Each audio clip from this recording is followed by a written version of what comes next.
I actually think it's quite fitting that I'm decked out in red for this video, considering we're going to be talking about blood a lot. Hello lovelies and welcome back to my channel. Today I just kind of wanted to have a bit of a chat about periods.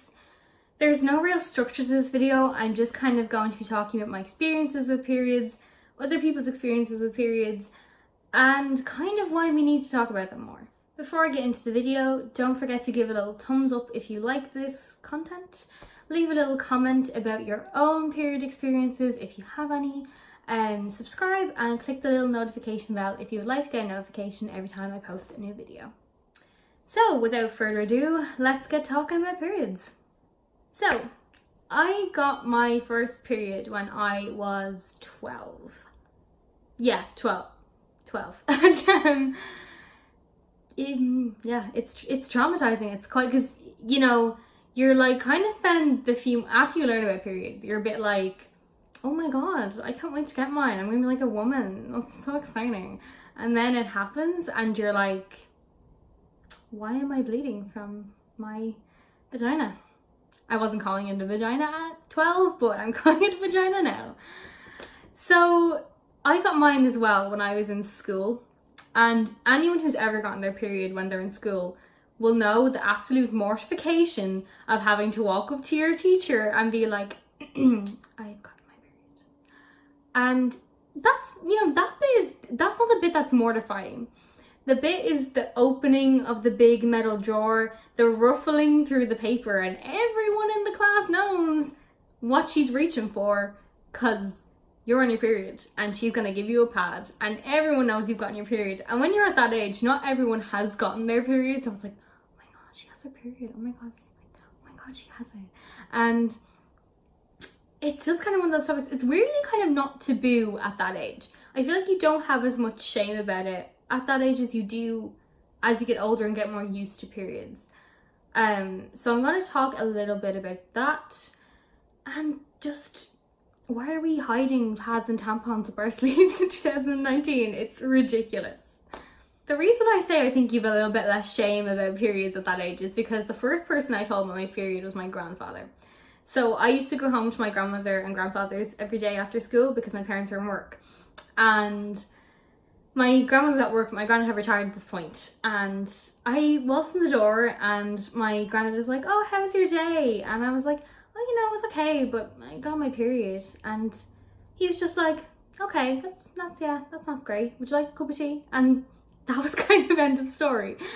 But when my mom came home and I was explaining to her, like in the car, I was like, yeah, I got my period. And she was like, okay. I was like, yeah, I told granddad. And she was like, what?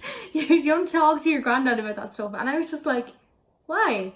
Like, in my innocent 12-year-old head, I had not grasped the concept that you shouldn't talk to men about periods. Like, I was like, I don't understand, because I just told my grandfather everything. So it didn't seem any different to anything else.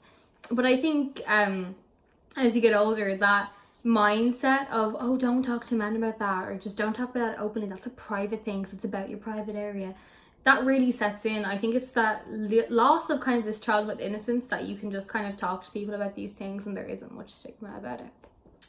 As I mentioned, I got my period at 12. I'm now 19, so I've had a period for 7 years and it's been a mess. I mean that like literally and metaphorically, because it's literally a mess. But also metaphorically, it has been irregular for 7 years.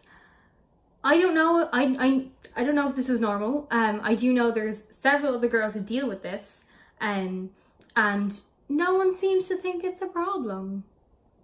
So that's great. I get a period like every 3 months. And when I tell people this, well, specifically when I tell other girls this, they're like, oh my god, you're so lucky. And I'm like, no, it's not lucky though. It's not lucky because I'm like, actually, I feel like my body doesn't work properly. And, you know, it's probably down to something quite simple. It's probably like some hormonal imbalance or something really easily fixed. But when you go to the doctor and you're like, yeah, my periods are regular, it's just like, here, take the pill. And I'm like, oh, okay. which is great. It does fix periods for some people, but I feel like there has to be other ways than just shoving people on contraceptives, because people obviously as well can react differently to the pill and different types of pills, and Jesus Christ, the side effects of the pill. Like, next time you get your pill box, open that damn leaflet and read it, because like, there are severe reactions in there. I don't know how likely they are. They're not super likely. And I'm not saying don't take the pill, take your pill. But I feel like it's just you're shoved on the contraceptive pill, and the idea that the pill doesn't work for everyone and different pills are better suited to different people is just kind of not considered. I think that whole idea of just kind of being shoved on the pill, it just comes from a kind of lack of medical research about periods and wombs and uteruses and what the hell goes on in there, and just women's health in general is quite under researched.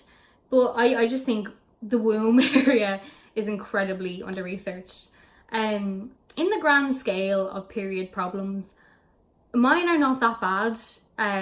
I don't suffer from like very severe periods where I can't like leave my bed or I'm vomiting or something like that, which would be, I think, some side effects of endometriosis, which is when the lining of your womb grows outside the womb, I think. But anyway, it leads to like really, really severe periods where those who suffer are bedbound. They are really, really ill for the whole week. So this is like a whole week of their life every single month. And it's really, really awful, and it can affect, I believe, fertility and stuff like that. And 1 in 10 women in the UK have endometriosis. Did we learn about it? No, we don't. We literally don't learn about it. I know this from my own damn research, from endometriosis websites and charities, and listening to people, celebrities, activists who have endometriosis. And when a woman goes to the doctor and she's dealing with these severe problems and she says, look, I think I might have endometriosis, a lot of the time it's like, oh, don't be so dramatic. Well, if 1 in 10 women in the UK have it, I don't think that's being dramatic. So women are definitely, in relation to period problems, expected to just get on with things. When we've got really bad cramps or feel really ill or just feel generally awful, because you feel generally awful. Like, when you're on your period, I'm just like, I am so ugly. And I look in the mirror and I'm like, I hate myself. And it's awful, and we're just expected to deal with this. It's like, just shut up and move and get on with it, you know? And people kind of use that whole thing of, well, women have always had periods. It's based on the amount of food you eat and stuff as well. So like, arguably women years and years ago did not have as bad periods as women nowadays, because we have way healthier diets and we consume a lot more food. We consume like a proper diet, I guess. So our periods are arguably worse. So don't give me that. But yeah, we're just expected to shut up and get on with it. And it's actually really, it can be a really traumatizing time for a lot of people. Period wise as well, I think there's a lot of misconceptions about periods. And I guess when you get to like about this age, you kind of, you know, and even a bit younger, you kind of get it. You're like, no, I know how this works now. But there's a lot of guys and a lot of younger people who just don't understand how periods work. And I think that's, again, stemming from like sex education, the fact that periods are so taboo and they aren't discussed properly or taught about properly. I remember when I got my first period, and I thought basically that when you went to the bathroom, you'd wipe, the blood would come away, you'd put your underwear back on, and there would just be more blood like sporadically throughout the day. So I remember like the second day of my first period, and you know, getting up the morning and I'm wiping and blood is just constantly coming, and I was like, I'm dying, this is wrong, this is not what's meant to happen. Like, why did I think that was a thing? Why did I think that was not meant to happen? And like that, you know, irregularity, why can't I say that? Endometriosis, other problems stemming from periods, period spots, oh my god, period spots, like headaches, illness, bloating. There's so many things that I feel like just are not covered. They make it seem really la-di-da when you're learning about it. It's like, yeah, okay, you're gonna bleed for like 3 to 7 days once a month, but it's fine. Like, it's not fine. I am walking around and blood is pouring out of my genitals. Like, that's graphic, but that's how it is. Like, you walk and you're like, oh my God, I feel like there's blood everywhere. I'm going to put blood everywhere. It's a constant fear of staining your trousers. Constant fear. That's, I mean, okay, more so if you use pads. If you use tampons, that fear is eradicated slightly unless you're like super heavy. But it's just, it's mind-boggling how people act like this is, oh, like it is okay, it's normal, it happens. But I just feel like there's definitely not enough emphasis on how awful periods can be, except from other women. High five, we always, and anyone with a womb, we celebrate how shit it is to be menstruating. Don't get me wrong, it's nice to know every month that I'm not pregnant, but if you're not sexually active or just not sleeping with a man, this is pointless. I don't need this period. I am not pregnant. I know I'm not pregnant. And another thing in relation to pregnancy and periods that again blows my mind, up until like, I would say a couple of months ago, I just did not understand the whole concept of a fucking cycle. I was like, 28 days, but this is when I will ovulate. It did not make sense in my head. And that I think is, well, coming from the idea that when people would say, oh, well, you know, when you're 6 weeks pregnant, you've only missed your period by 2 weeks. And I would be like, I don't get this. And that's because, you know, you get a period roughly every month, which is 4 weeks, yeah? And so if you miss your period, so that's 4 weeks is like moment of conception, 4 weeks have passed, you expect your period on the 5th week, it doesn't come, you're like, okay, I'm stressed or whatever, I'll wait another week, it doesn't come, and you're like, maybe I'm pregnant. 6 weeks pregnant is only missing your period by 2 weeks. That is like 0 time to figure things out. It's terrifying. Terrifying.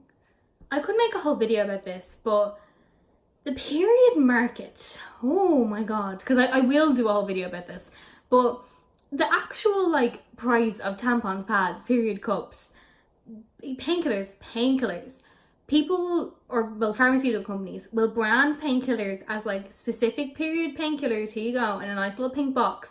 They're exactly the same as the regular painkillers, but they're more expensive because you put them in a pink box and said they're for periods. Exploitation! Like, the price of like, I had to buy a box of tampons for the week, and they cost me €5 for a box of tampons, and that will probably not even cover a full cycle depending on how heavy you are. And like, that's like every month, and to some people that €5 might not be a big deal out of their paycheck, but to someone who is genuinely struggling, that is a lot of money. Periods are not something we can choose. We get them, we have no choice over them, our wombs just do it, and we don't want them. If I could eradicate my period, I would, and I'm sure several other people would. Period products should be free. People are going to disagree with me on that, but they are not something we can choose. You get free condoms all the time. You can choose to have sex. I also agree with giving out free condoms, though. It's important to have safe sex. But Jesus Christ, period products, or at the very least pads and tampons, because I know like cups are like more expensive because they last longer, etc., etc., should be free. Change my mind, except she won't. So there's that. I guess that was really more of a rant. But I think it's important to talk about periods casually, talk about how they are, how you feel, what's going on, that they're actually really, really awful, and this happens a week of our lives every single month till we're like in like our 50s.